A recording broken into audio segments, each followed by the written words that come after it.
এখানে কিন্তু লবণ দেওয়া আছে, লবণের কথা বলিনি, ভেবেন না যে লবণ ছাড়া রান্না করছি। আসসালামু আলাইকুম guys, welcome back to my channel.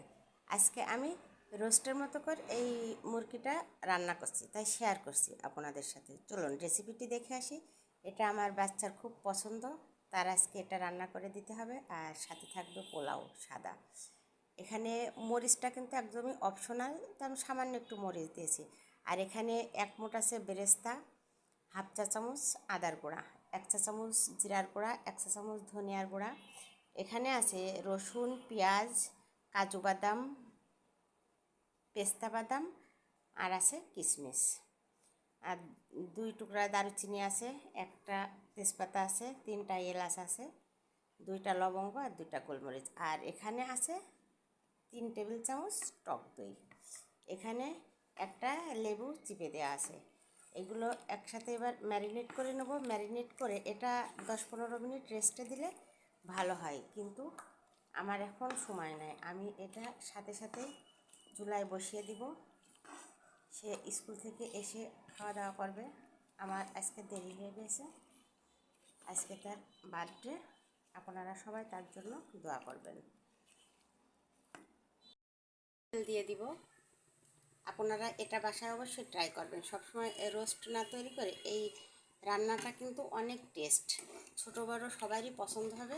আপনারা বাসায় ট্রাই করতে পারেন। দিয়েছি আলগা করে নাড়াচাড়া করে দিয়েছি 2 থেকে 3 বার। আর এই 20 মিনিট পরে আপনাদের দেখিয়ে দিচ্ছি। এটা লো হিটেই হতে থাকবে। এটা কিন্তু আমি পানি দিই না, পানি ছাড়া যে কোনো মাংস রান্না করলে খেতে দারুণ লাগে। আর নামানোর আগে দিয়ে দিব 1 টেবিল চামচ ঘি।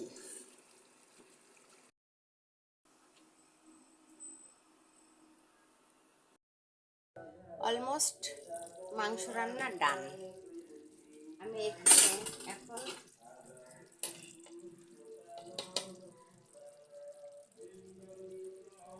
ঘি অ্যাড করে দিলাম।